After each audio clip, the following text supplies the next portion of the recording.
warahmatullahi wabarakatuh. Perkenalkan, nama saya Susi Nur Susanti, NIM 1914295. Di sini saya akan menjelaskan tentang lembaga pengelolaan wakaf. Yang pertama yaitu pengertian wakaf. Secara etimologis, kata wakaf berasal dari bahasa Arab, waqafa yafiku waqfan, yang artinya menahan, berhenti, atau diam. Secara istilah, wakaf diartikan menahan atau membekukan sesuatu benda yang kekal zatnya dan dapat diambil faedahnya di jalan kebaikan oleh orang lain. Ada 4 definisi menurut ahli fikih. Yang pertama yaitu menurut Hanafiyah, mengartikan wakaf sebagai menahan materi benda milik wakif dan menyedekahkan atau mewakafkan manfaatnya kepada siapapun yang diinginkan untuk tujuan kebajikan. Yang kedua yaitu menurut Malikiyah, mengartikan wakaf adalah menjadikan manfaat. Yang ketiga menurut Syafi'iyah, mengartikan wakaf adalah menahan harta yang bisa memberi manfaat serta kekal materi bendanya dengan cara memutuskan hak pengelolaan yang dimiliki oleh wakif untuk diserahkan kepada nazhir yang dibolehkan oleh syariah. Yang keempat menurut Hanabilah, mengartikan wakaf adalah menyerahkan sebagian harta benda miliknya untuk dimanfaatkan selamanya guna keperluan ibadah dan atau kesejahteraan umum menurut syariat. Dari beberapa definisi tersebut dapat disimpulkan bahwa wakaf bertujuan untuk memberikan manfaat harta yang diwakafkan kepada orang yang berhak dan digunakan sesuai ajaran syariat Islam. Hal ini sesuai dengan fungsi wakaf yang disebut pasal 5 Undang-Undang Nomor 41 Tahun 2004 yang menyatakan wakaf berfungsi untuk mewujudkan potensi dan manfaat ekonomis harta benda wakaf untuk kepentingan ibadah dan untuk memajukan kesejahteraan umum. Yang selanjutnya yaitu dasar hukum. Para ulama dalam menerangkan konsep wakaf ini didasarkan pada keumuman ayat-ayat Al-Quran yang menjelaskan tentang infak fi sabilillah. Di antaranya Quran Surat Al-Baqarah ayat 267, Quran Surat Al-Imran ayat 92, dan Quran Surat Al-Baqarah ayat 261. Di antara hadis yang menjadikan dasar dan dalil wakaf adalah cerita tentang kisah Umar bin Khattab ketika memperoleh tanah di Khaybar. Ia meminta petunjuk kepada Nabi tentang tanah tersebut. Nabi menganjurkan untuk menahan asal tanah dan menyedekahkan. Dalil wakaf adalah cerita tentang kisah Umar bin Khattab ketika memperoleh tanah di Khaybar. Ia meminta petunjuk kepada Nabi tentang tanah tersebut. Nabi menganjurkan untuk menahan asal tanah dan menyedekahkan hasilnya. Para ulama sepakat menerima wakaf sebagai salah satu amal jariah yang disyariatkan dalam Islam. Tidak ada orang yang dapat menafikan dan menolak amalan wakaf dalam Islam. Karena wakaf telah menjadi amalan yang senantiasa dijalankan dan diamalkan oleh para sahabat Nabi dan kaum muslimin sejak masa awal Islam hingga sekarang. Dalam konteks negara Indonesia, amalan wakaf sudah dilaksanakan oleh masyarakat muslim di Indonesia sejak sebelum merdeka. Oleh karena itu, pihak pemerintah telah menetapkan undang-undang khusus yang mengatur tentang perwakafan di Indonesia yaitu Undang-Undang Nomor 41 Tahun 2004 tentang wakaf. Yang selanjutnya yaitu sejarah dan perkembangan wakaf di Indonesia. Lembaga wakaf yang berasal dari agama Islam ini telah diterima menjadi hukum adat bangsa Indonesia sendiri. Di samping itu, suatu kenyataan pula bahwa di Indonesia terdapat banyak benda wakaf. Baik wakaf benda bergerak atau benda yang tak bahwa di Indonesia terdapat banyak benda wakaf. Baik wakaf benda bergerak atau benda yang tak bergerak. Dalam perjalanan sejarah, wakaf terus berkembang dan akan selalu berkembang bersamaan dengan laju perubahan zaman dengan berbagai inovasi-inovasi yang relevan. Seperti bentuk wakaf uang, wakaf hak asasi kekayaan intelektual, dan lain-lain. Di Indonesia sendiri, wakaf kian mendapatkan perhatian yang cukup serius. Dengan diterbitkannya Undang-Undang Nomor 41 Tahun 2004 tentang wakaf, dan Peraturan Pemerintah Nomor 42 Tahun 2006 tentang pelaksanaannya. Wakaf dalam konteks kekinian memiliki 3 ciri utama. Pertama, pola manajemen wakaf harus berintegrasi. Yang kedua, asas kesejahteraan najhir. Dan yang ketiga, asas transparansi dan tanggung jawab.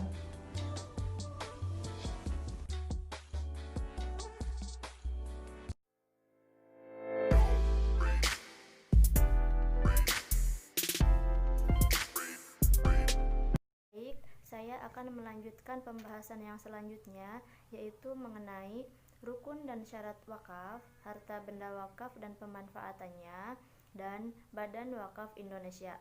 Sebelumnya, perkenalkan, nama saya Nur Asimah, NIM 191420097. Pembahasan yang pertama yaitu tentang rukun dan syarat wakaf. Rukun wakaf ada 4 yang mesti dipenuhi. Yang pertama, orang yang berwakaf atau al-wakif. Yang kedua, benda yang diwakafkan atau al-mauquf. Yang ketiga, orang yang menerima manfaat wakaf atau al-mauquf alaih. Yang keempat, lafadz atau ikrar wakaf atau sigoh. Adapun syarat-syarat wakaf yaitu yang pertama, syarat-syarat orang yang wakaf atau al-wakif. Syarat-syarat al-wakif ini yang pertama yaitu orang yang berwakaf. Orang yang berwakaf ini mestilah memiliki secara penuh harta itu, artinya dia merdeka untuk mewakafkan harta itu kepada setiap yang ia kehendaki. Yang kedua, dia mestilah orang yang berakal. Tidak sah wakaf orang yang bodoh, orang gila, atau orang yang sedang mabuk. Yang ketiga, dia mestilah baligh. Yang keempat, dia mestilah orang yang mampu bertindak secara hukum atau rasyid. Implikasinya, orang bodoh, orang yang sedang muflis, dan orang yang lemah ingatannya tidak sah mewakafkan hartanya.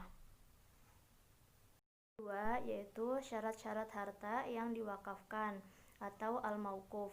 Al-mauquf ini meliputi yang pertama, harta yang diwakafkan itu tidak sah dipindah milikan kecuali ia telah memenuhi beberapa persyaratan yang ditentukan oleh ahlinya, yaitu barang yang diwakafkan itu mestilah barang yang berharga. Yang kedua, yaitu harta yang diwakafkan itu mestilah diketahui kadarnya. Jadi, apabila harta itu tidak diketahui jumlahnya atau majhul, maka pengalihan milik pada ketika itu tidak sah.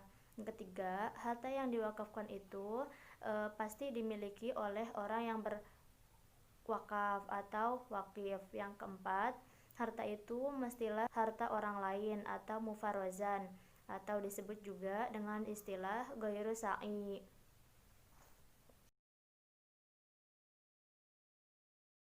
Yang ketiga yaitu syarat-syarat orang yang menerima manfaat wakaf atau al-mauquf alaih. Al-mauquf alaih ini ada 2 macam. Yang pertama, tertentu atau muayyan. Yang kedua, tidak tertentu atau ghairu muayyan. Muayyan ini atau tertentu ini ialah jelas orang yang menerima wakaf itu. Apakah seseorang, 2 orang, atau sekumpulan yang semuanya tertentu dan tidak boleh berubah. Yang kedua, tidak tertentu atau ghairu muayyan. Maksudnya, tempat berwakaf itu tidak ditentukan secara terperinci. Umpamanya, seseorang untuk orang fakir, orang miskin, tempat ibadah, dan lain sebagainya. Persyaratan bagi orang yang menerima wakaf atau al-mauquf muayyan bahwa ia mestilah orang yang boleh untuk memiliki harta atau ahlan lil alim, merdeka, dan kafir zimmi yang memenuhi syarat ini boleh memiliki harta wakaf.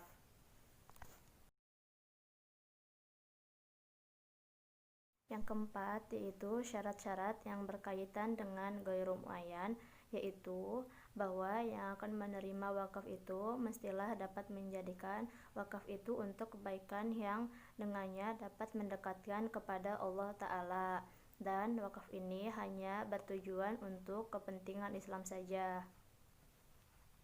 Kelima yaitu syarat-syarat sigoh berkaitan dengan isi ucapan. Yang pertama, ucapan itu mestilah mengandung kata-kata yang menunjukkan kekalnya atau takbid. Tidak sah wakaf kalau ucapan dengan batas waktu tertentu. Yang kedua, ucapan itu dapat direalisasikan segera atau tanjiz. Yang ketiga, ucapan itu bersifat pasti. Yang keempat, ucapan itu tidak diikuti oleh syarat-syarat yang membatalkan. Nah, apabila semua persyaratan di atas dapat terpenuhi, maka penguasa atas hak tanah bagi penerima wakaf adalah sah. Pembahasan yang selanjutnya yaitu mengenai harta benda wakaf dan pemanfaatannya. Harta benda wakaf adalah harta benda yang memiliki daya tahan lama atau manfaat jangka panjang, serta mempunyai nilai ekonomi menurut syariah yang diwakafkan oleh wakif. Harta benda wakaf ini terdiri dari dua macam, harta benda tidak bergerak dan harta benda bergerak. Wakaf benda tidak bergerak. Pada pasal 16 ayat 2 Undang-Undang Nomor 41 Tahun 2004 menjelaskan bahwa benda tidak bergerak yang dapat diwakafkan yaitu yang pertama, hak atas tanah sesuai dengan ketentuan peraturan perundang-undang yang berlaku, baik yang sudah terdaftar maupun yang belum terdaftar. Yang kedua, bangunan atau bagian bangunan yang berdiri di atas tanah. Yang ketiga, tanaman dan benda lain yang berkaitan dengan tanah. Yang keempat, hak milik atas satuan rumah susun sesuai dengan ketentuan peraturan perundang-undang yang berlaku. Hukum wakaf tanah, terutama hak-hak atas tanah, itu tidak bisa dilepaskan dari politik hukum pertanahan. Pada dasarnya, tanah dikuasai oleh negara dan dimanfaatkan sebesar-besarnya untuk kemaslahatan masyarakat. Oleh karena itu, wakaf tanah sebagai institusi keagamaan diharapkan mampu mengisi dan membantu negara untuk memakmurkan dan mensejahterakan masyarakat Indonesia. Yang kedua yaitu wakaf benda bergerak. Yang pertama yaitu uang. Wakaf uang dilakukan oleh LKS yang ditunjuk oleh Menteri Agama, dan wakaf berupa uang ini dapat diinvestasikan pada aset-aset finansial dan pada aset-aset real. Yang kedua yaitu logam mulia. Logam mulia ini yaitu logam dan batu mulia yang sifatnya memiliki manfaat jangka panjang. Yang ketiga, surat berharga. Yang keempat, kendaraan. Yang kelima, hak atas keyakinan intelektual atau haki. Haki ini mencakup hak cipta, hak paten, merek, dan desain produk industri. Bahasan selanjutnya yaitu mengenai Badan Wakaf Indonesia atau BWI. BWI ini adalah lembaga independen untuk mengembangkan perwakafan di Indonesia yang dibentuk berdasarkan Undang-Undang Nomor 41 Tahun 2004 tentang wakaf. Selanjutnya yaitu sejarah BWI. Jadi BWI ini atau Lembaga Badan Wakaf Indonesia ini dibentuk tidak terlepas dari aspirasi masyarakat Indonesia yang mayoritas Muslim yang sudah mengamalkan Islam, yaitu wakaf dan menjadi adat di kalangan Muslim seperti mewakafkan tanah untuk masjid dan fasilitas sosial lainnya. Menurut sejarah tentang praktik wakaf ini sudah ada sejak zaman Nabi Muhammad SAW, yang menurut sejarahnya wakaf pertama adalah tanah Masjid Quba, lalu Masjid Nabawi. Bahasan yang selanjutnya yaitu tentang tugas dan wewenang BWI. Sesuai dengan Undang-Undang Nomor 41 Tahun 2004 Pasal 49 Ayat 1 disebutkan bahwa BWI mempunyai tugas dan wewenang. Tugas dan wewenangnya itu yang pertama, melakukan pembinaan terhadap nazhir dalam mengelola dan mengembangkan harta benda wakaf. Yang kedua, melakukan pengelolaan dan pengembangan harta benda wakaf berskala nasional dan berskala internasional. Yang ketiga, memberikan persetujuan atau izin atas perubahan peruntukan dan status harta benda wakaf. Yang keempat, memberhentikan dan mengganti nazhir. Yang kelima, memberikan persetujuan atas penukaran harta benda wakaf. Yang keenam yaitu memberikan saran dan pertimbangan kepada pemerintah dalam penyusunan kebijakan di bidang perwakafan. Pada ayat 2 dalam pasal yang sama dijelaskan bahwa dalam melaksanakan tugasnya BWI dapat bekerja sama dengan instansi pemerintah, baik pusat maupun daerah, organisasi masyarakat, para ahli, badan internasional, dan pihak lain yang dianggap perlu. Dalam melaksanakan tugas-tugasnya, BWI memperhatikan saran dan pertimbangan Menteri dan Majelis Ulama Indonesia, seperti tercermin dalam pasal 50 terkait dengan tugas dalam membina nazhir. BWI melakukan beberapa langkah strategis sebagainya disebutkan dalam PP nomor 4 tahun 2006 pasal 53. Yang pertama, penyiapan sarana dan prasarana penunjang operasional nazhir wakaf baik perseorangan, organisasi, dan badan hukum. Yang kedua, penyusunan regulasi, pemberian motivasi, pemberian fasilitas, pengkoordinasian, pemberdayaan, dan pengembangan terhadap harta benda wakaf. Yang ketiga, penyediaan fasilitas proses sertifikasi wakaf. Yang keempat, penyiapan dan pengadaan belangko-belangko AIW baik wakaf tidak bergerak maupun wakaf benda bergerak. Yang kelima, penyiapan penyuluh penerangan di daerah untuk melakukan pembinaan dan pengembangan wakaf kepada nazhir sesuai dengan lingkupnya. Yang keenam, pemberian fasilitas masuknya dana-dana wakaf dari dalam dan luar negeri dalam pengembangan dan pemberdayaan wakaf. Tugas-tugas itu tentu tak mudah diwujudkan. Jadi dibutuhkan profesionalisme, perencanaan yang matang, keseriusan, kerjasama, dan tentu saja amanah dalam mengemban tanggung jawab. Untuk itu, BWI merancang visi dan misi serta strategi implementasi. Visi BWI adalah terwujudnya lembaga independen yang dipercaya masyarakat mempunyai kemampuan dan integritas untuk mengembangkan perwakafan nasional dan internasional. Sedangkan misinya yaitu menjadikan Badan Wakaf Indonesia sebagai lembaga profesional yang mampu mewujudkan potensi dan manfaat ekonomi serta harta benda wakaf untuk kepentingan ibadah dan pemberdayaan masyarakat. Adapun strategi untuk merealisasikan visi dan misi Badan Wakaf Indonesia adalah yang pertama, meningkatkan kompetensi dan jaringan Badan Wakaf Indonesia baik nasional maupun internasional. Yang kedua, membuat peraturan dan kebijakan di bidang perwakafan. Yang ketiga, meningkatkan kesadaran dan kemauan masyarakat untuk berwakaf. Yang keempat, meningkatkan profesionalitas dan keamanatan nazhir dalam pengelolaan dan pengembangan harta wakaf. Yang kelima, yaitu mengkoordinasi dan membina seluruh nazhir wakaf. Yang keenam, yaitu menertibkan pengadministrasian harta benda wakaf. Yang ketujuh, mengawasi dan melindungi harta benda wakaf. Yang kedelapan, menghimpun, mengelola, dan mengembangkan harta wakaf yang berskala nasional dan internasional. Dan untuk merealisasikan visi, misi, serta strategi tersebut, BWI mempunyai 5 divisi. Yang pertama, divisi pembinaan nazhir. Yang kedua, divisi pengelolaan dan pemberdayaan wakaf.